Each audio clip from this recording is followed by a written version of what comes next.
Welcome to Reflections, a program where we discuss values and virtues for the transformation of the individual and the society in general. I am Father George Ehusani, and I have with me in the studio today Reverend Father Reginald Nnamdi. Father Nnamdi, you're welcome. Thank you, Father Ehusani. How nice to see you after many years. I'm really glad to see you again. Great. Father Nnamdi, a contemporary of mine, he has been away from the country in the Diocese of Vienna in Austria, and he has been doing some work in translating the youth catechism into Igbo. This is what has engaged him for almost 10 years. Exactly. And then he's back into the country, and I would like to know, you see, we are in the midst of elections, and you have been away between 2013 and yes, now. Exactly. What have you seen in Nigeria? I mean, these are very eventful years that you are away. We in Nigeria, we have gone through a lot. While you were cooling off in Vienna, we were heating up here. I would just ask you, in the last few weeks as you have come back, what do you see of Nigeria, the Nigeria you left in 2013 and the Nigeria you met? How would you describe it? Indeed, I have already seen something of the heat you mentioned about. When I left Nigeria 2013, I had not known this paradigm about Japa. Japa? Japa. Yes. The Japa syndrome. The Japa syndrome. And so, after 10 years, I came back. I saw a new landscape. It wasn't the Nigeria I used to know. Wow. Now, first of all, I noticed the people were operating on a very different lane psychically. A different wavelength psychically. A different wavelength psychically. People were no longer as humorous as they were before. Before you left, Nigerians were more humorous. They were more humorous. You could even stop over a little shop and somebody can entertain you with just a little joke. This time, people are more tensed. People are very tense, not just more tense. Even sometimes it's a mistake trying to draw out a Nigerian note to show a Nigerian. Immediately they see the Nigerian money, their countenance changes. It is because I noticed that they have gone through many difficulties. Nigerians have gone through a lot. I saw, for instance, that the young people whom I used to know, this time, they don't read again. They are just there for videos. And any one of them that does not have a handy is not happy. But what do they do with these things? Mobile phones, yes. I watched, it did not improve in their use of language. First of all, I noticed many of them could not speak again Nigerian languages. They couldn't speak it well, their mother tongues. They could not speak English. That used to be the normal. Neither are they speaking English well. They are not speaking Igbo or Yoruba well. Yes. They are not speaking English well. Right. You are already observing that. Yes. And I begin to wonder, how do they articulate reality? Because when they use pidgin, sometimes they use it in a careless manner. And that reflects the entire confusion within their personalities. You can no longer enjoy a Nigerian from the point of view, like in the yesteryears, when somebody can very easily tell you a little story or a proverb from his mother tongue. And today, many people are talking in a manner that they live a meaningless life.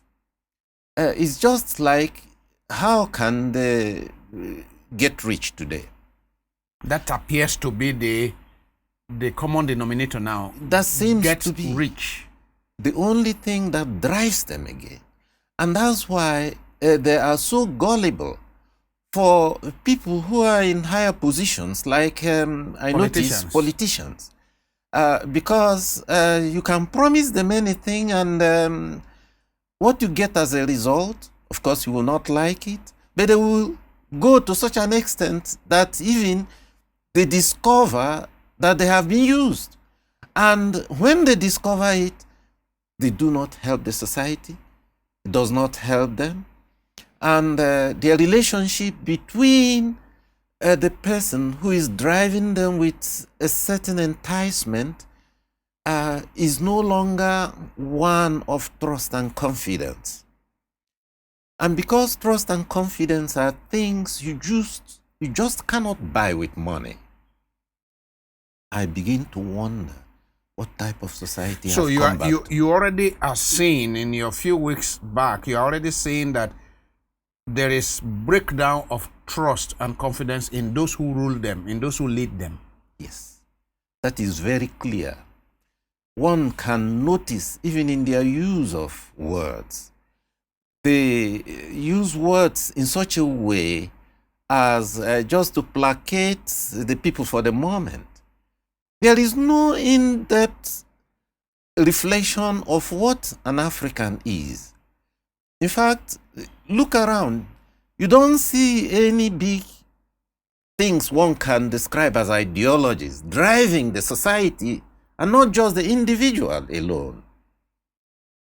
The society seems to have crumbled, and just a few things are just used now in order to keep the people more or less alive. So society is being held together by some weak strings. If there are no philosophical underpinnings, no theological underpinnings, no foundation, nothing that is rich, even historical memories, they don't seem to be there to hold the people. I don't see any. At least in the early years of Nigeria, we could hear people talk about Nkrumah. We could hear people talk about Awolowo. We could hear people talk about Zik, welfareism.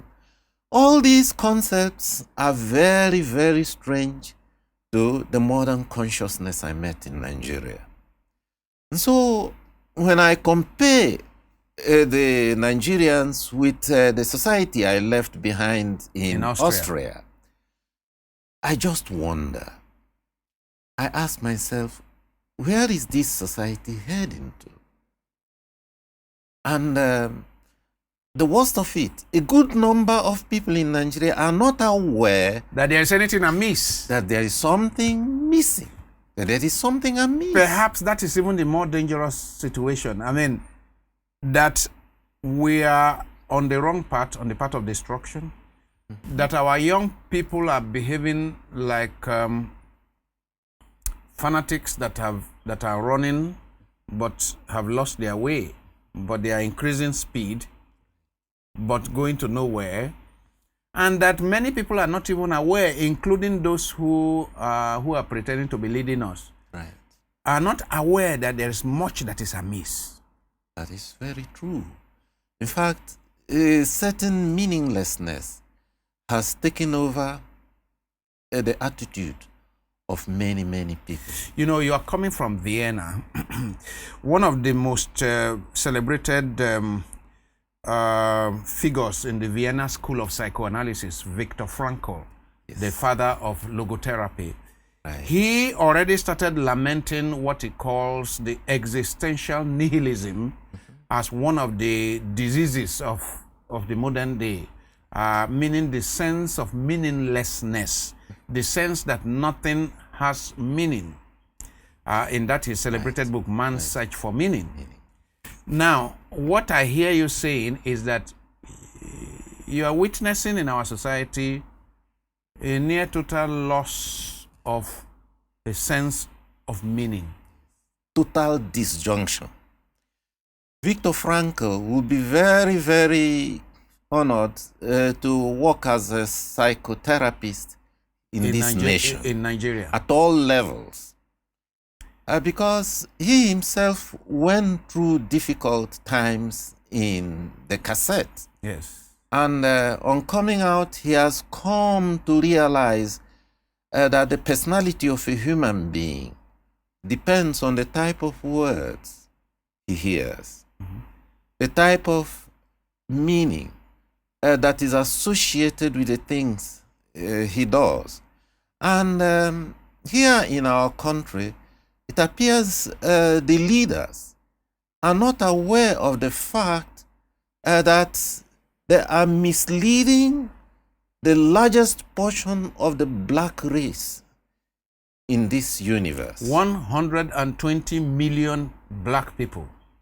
And in fact, the diaspora is somewhat ashamed of what they are seeing in such a country.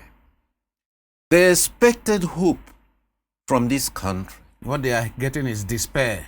They are getting really despair, especially as regards how is tomorrow to be defined in the face of the whole continent. Father Ehusani, let me tell you, in the ancient times, even in Egypt, the priests were well-educated people. They were the people that led the empire. They were the people that developed arithmetic. They were the people that developed philosophy.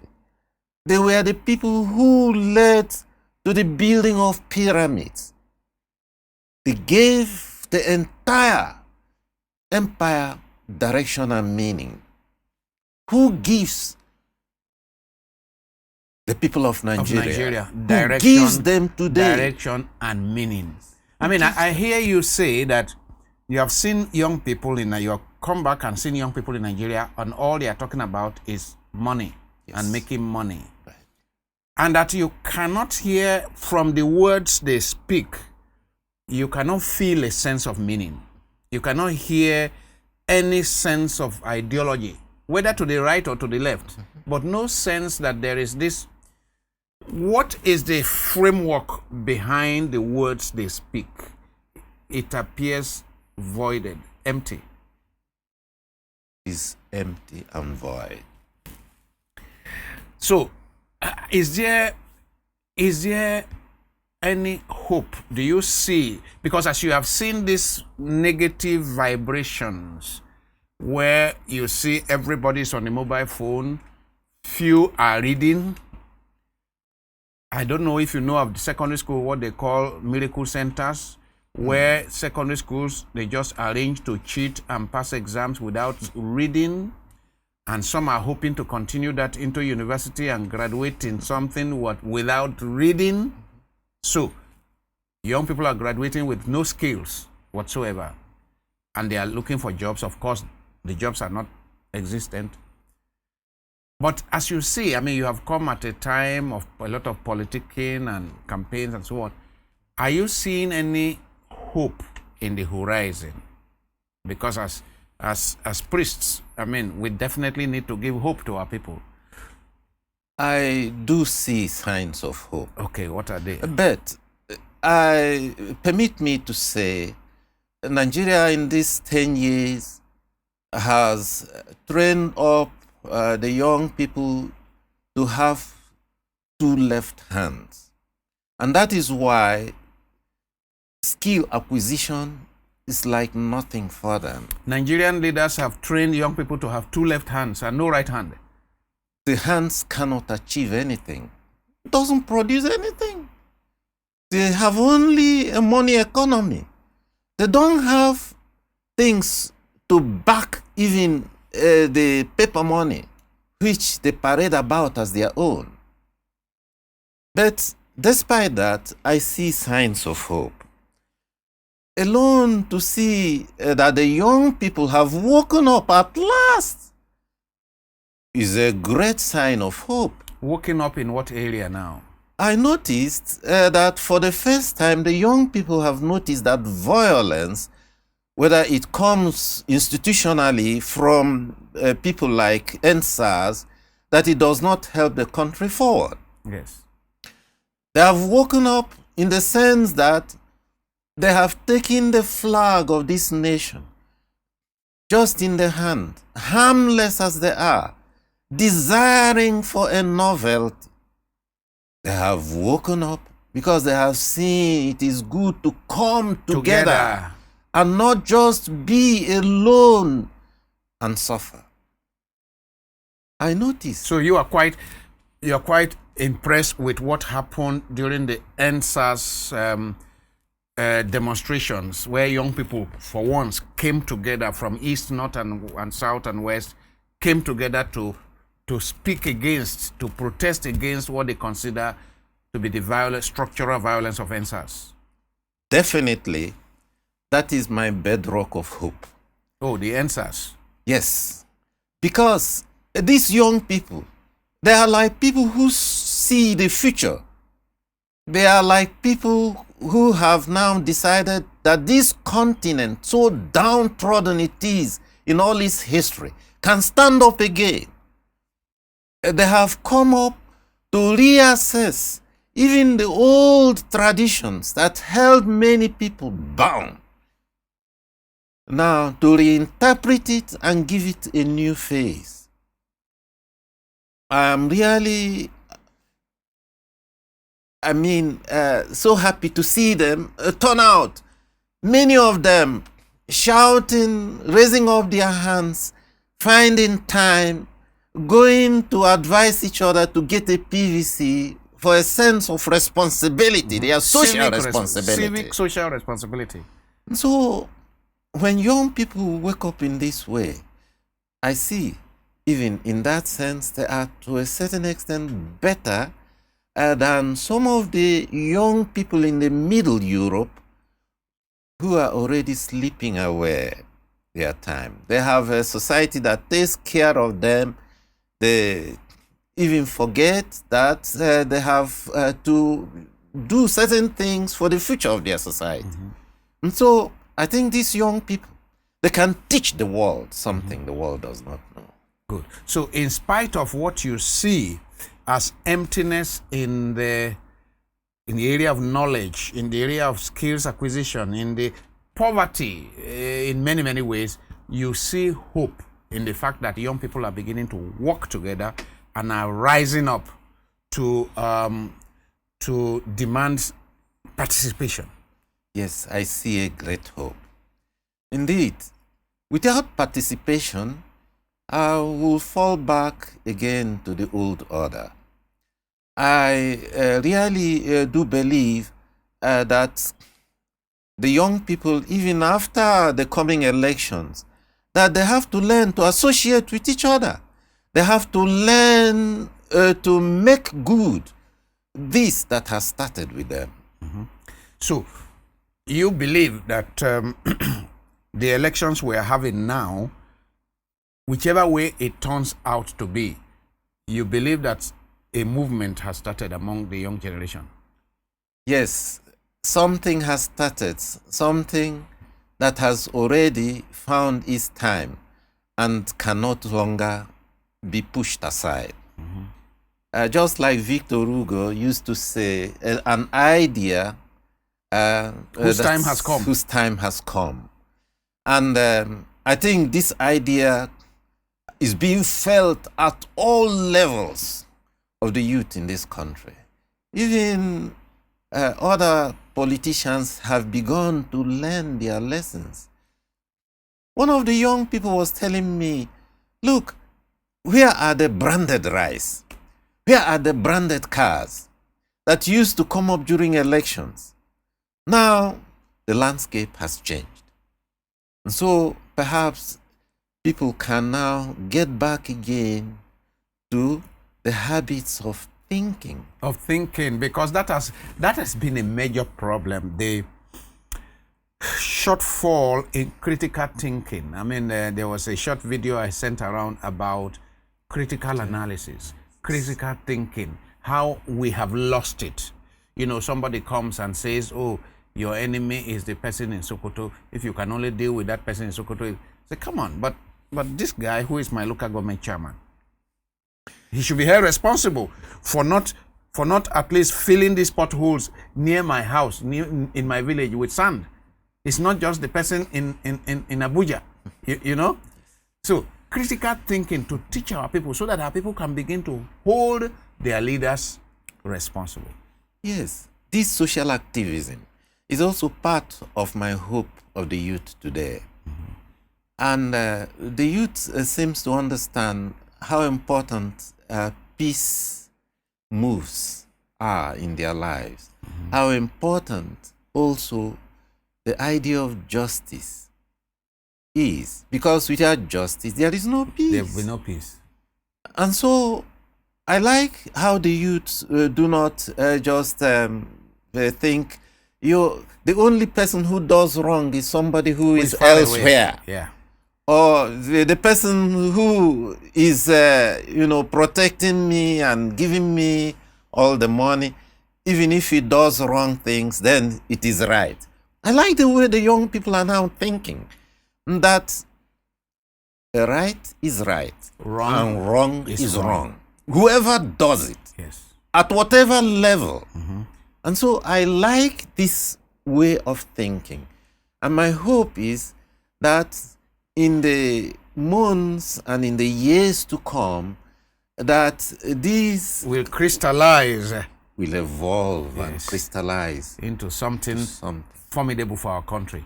Now, before we end this segment of our discussion, you did say the embarrassment and the distress of the diaspora, of Nigerians in the diaspora. You were in Vienna for 10 years.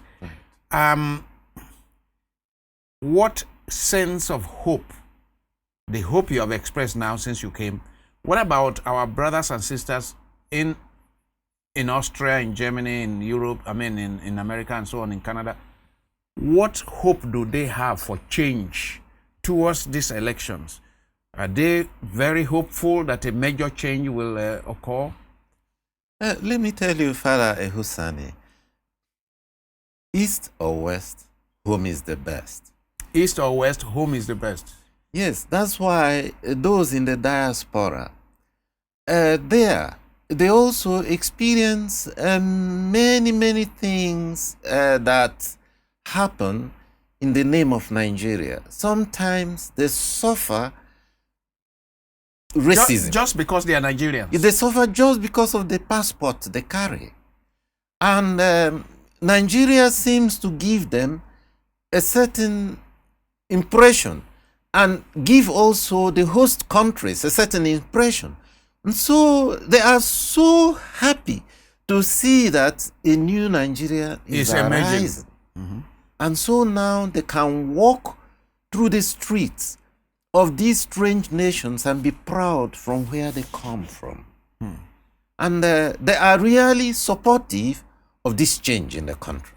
I am told that there are people who are planning to or have already traveled from US, from Europe, from different places, from Asia, to come and help galvanize their people over the ongoing elections.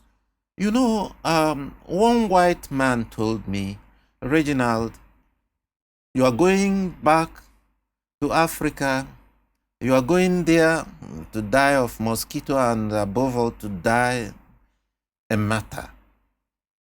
And I said the best way of correcting him is for me to leave their country and come back home. And they have also begun to appreciate that since I came back to Nigeria, I have not died. The mosquitoes have not eaten me. Now they themselves are now interested in visiting Nigeria. And so this syndrome is such that the diaspora overseas, they are looking for an opportunity to come back home and call it home. And when they come, they will take the rest of the world with them. You see, some video went around recently of some place in Canada, one of the coldest places in Canada, something like 20 degrees below zero, and Nigerians who live here, 35 degrees above zero, ending up the next day in a place that is 20 degrees below zero. They are not finding it funny. And they would rather be home, where there are so many places that they don't need to heat, they don't need to air conditioner, and they don't need heater, because the weather in Nigeria is mild. So many of them are angry, have been angry about what has been happening in this country. They would rather come back home. And what's your experience? You believe that if we just get a little better, they will bring all their experiences and resources and come back home, right? Just a little better. Take, for example, in Vienna and in Austria, they have about only 2 hours of sunshine during the day. Not to talk of Norway, where sometimes they hardly have. Right. And with these 2 hours, they use solar energy for the heating systems. Yes. And one of them tell me, does the sun not shine in your home Africa? How come that there's no electricity? How come that you do not use the sunlight to generate the simple things you need at home? Charge your phones, charge your laptop. You know, these are some of the things the diaspora is desiring. When they are given the opportunity, it will change the face of this continent.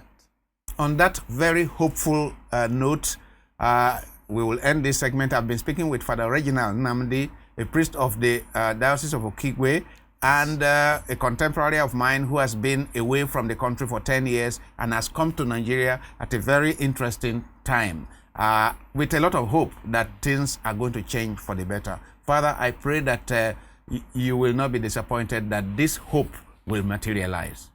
Amen. Thank you very much, Father. Thank you. Ehusani. Thank you. I really hope that things will change. Exactly. Thank you.